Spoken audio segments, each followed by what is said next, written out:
আসসালামু আলাইকুম বন্ধুগণ। আজকে আমরা দেখব যে কিভাবে একটা খুব সহজে আমরা পাসপোর্ট সাইজ বা সাদা ব্যাকগ্রাউন্ডের ছবি খুব সহজেই তৈরি করতে পারি।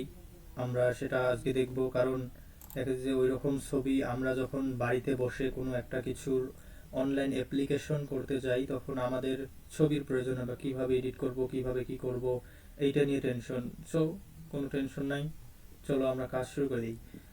আমরা সরাসরি গুগল ক্রোমে যাব। ক্রোমে যা লিখবো যে বিজি রিমুভার। কি লিখবো? বিজি রিমুভার, যে ফার্স্ট ওয়েবসাইট আসবে এখানে আমরা সিম্পলি ক্লিক করব। এইরকম একটা ইন্টারফেস শো করবে, হোক আপনার মোবাইল কিংবা ল্যাপটপ গুগলে আর কি এরকম করে সার্চ দিলে এটা বাড়াবে। এখানে যে আপলোড ইমেজ আছে আপনারা দেখবেন, সেখানে ক্লিক করবেন।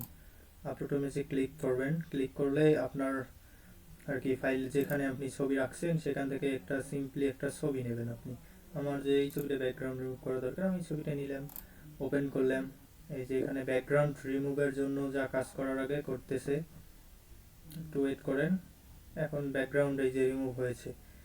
ব্যাকগ্রাউন্ড যেহেতু রিমুভ হয়েছে, তাহলে আপনারা পিছনে যে ব্যাকগ্রাউন্ড রাখতে চান এখানে একটা ক্লিক দেবেন।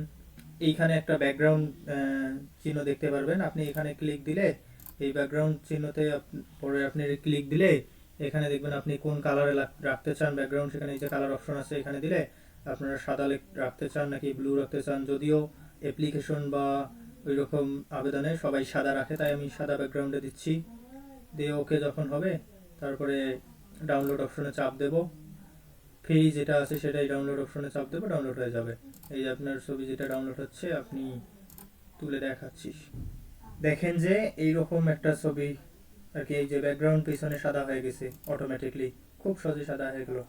এখন আমরা দেখবো যে এই ছবিটাকে কিভাবে আমরা রিসাইজ করতে পারি। আমরা দেখবো এখন কিভাবে রিসাইজ করতে পারি। সিম্পলি আর একটা ক্রোম ব্রাউজার নেব, আমরা এখানে সার্চ দেব pic resizer. Pic resizer, pic resize online. Pic resizer search দেওয়ার পর আমরা দেখবো যে এখানে যে পিক রিসাইজার প্রথম যে অপশন আছে ওটাতে এখানে আসার পর এইরকম ইন্টারফেস শো হবে। তারপরে সিম্পলি আমরা এখানে চুজ ফাইল অপশনে ক্লিক করব। আমাদের যে ছবিটা ছিল এটাকে সিলেক্ট করব, ওপেন করব, দেন একটু নিচে যাব আমরা,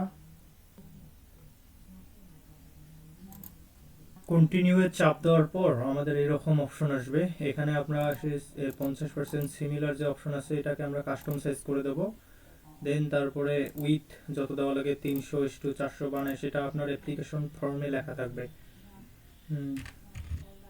বা 300:300 যত দেওয়া না কেন।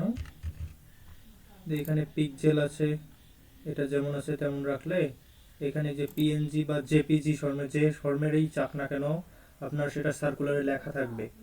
আমি জেপিজি করি, এটা বেটার আছে, আমরা বেস্ট করে দেই। আপনার কত কিলোবাইটের ছবি লাগবে সেখানেও সার্কুলারে বলে দেবে। 100 কিলোবাইট রিসাইজ,